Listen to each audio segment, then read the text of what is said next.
People are angry, and they are rightly so. This anger is not about the futility. This is real. The threat to women is real.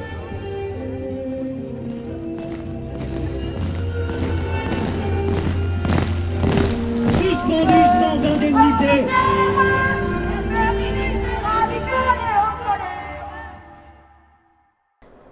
Welcome back. During this second episode of our series about ideology in Brussels, we dive into the radical aspects of feminism these days, especially while this topic has never been discussed so much in this city.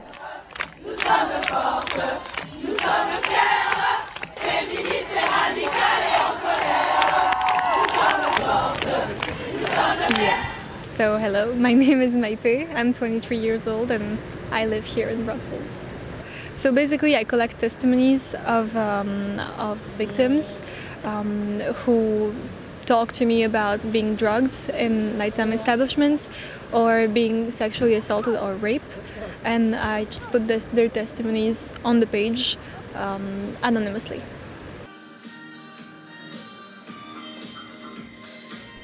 This is Café Le Havre, the place that caused a lot of commotion after several allegations of sexual assault by bartenders against women. The bartenders are accused of spiking the drinks from several students. This caused a wave of feminism protests where women chanted, "We are radical feminists and we are angry." After the first protest with thousands of protesters, Maite started her confession account. A victim tells her story. My friends and I had something to celebrate that night. We were having fun. The rest of the night is just a blur to me. All of a sudden, I was at the tram stop with my friends who were making me drink water. They were worried about me. I knew something was off.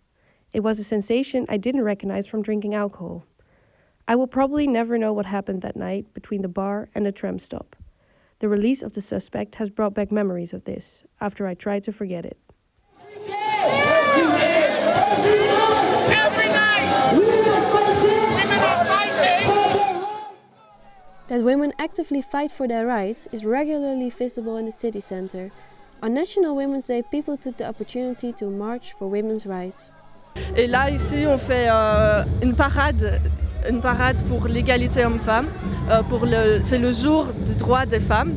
Et on essaye de leur montrer que le corps, la femme fait ce qu'elle veut avec le corps. Et voilà, on lâchera pas l'affaire, c'est nos droits et on doit les avoir.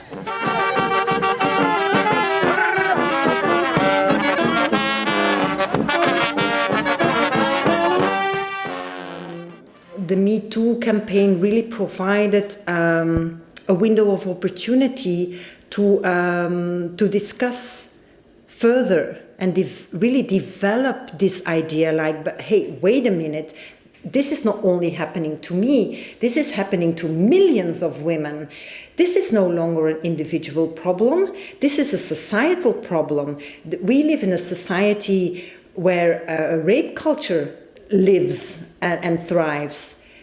This is not something we can solve on our own, and this is political.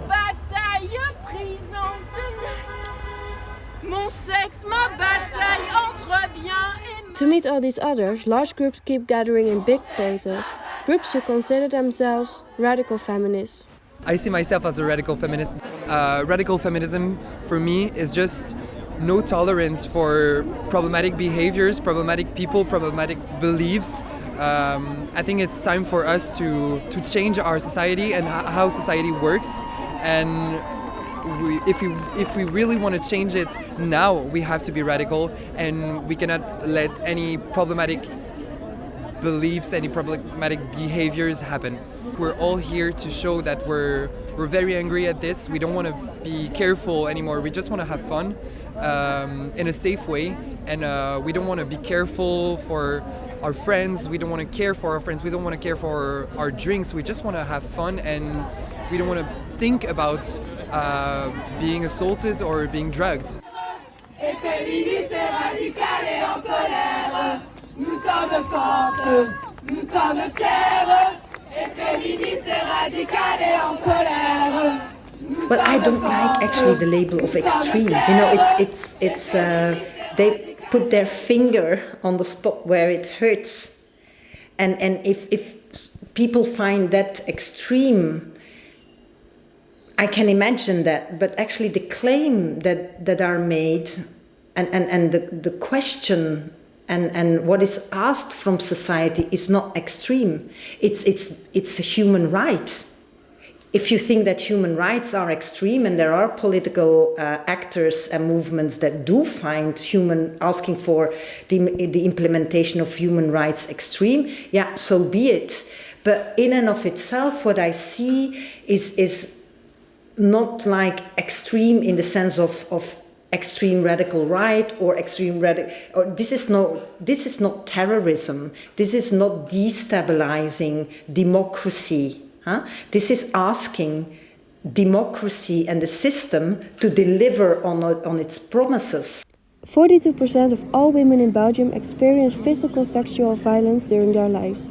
The group of women sharing their stories on this is also increasing when looking at the current trend. First Me Too, now Balance ton Bar, which has expanded up to 19 Instagram accounts in cities all across Belgium and France.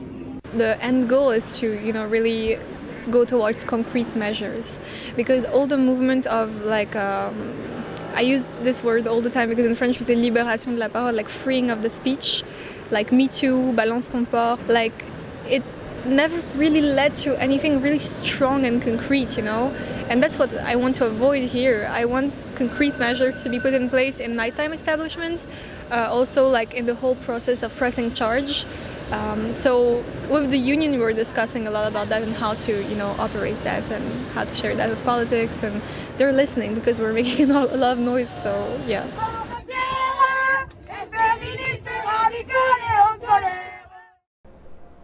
This concludes the second episode of our series about the ideologies in Brussels.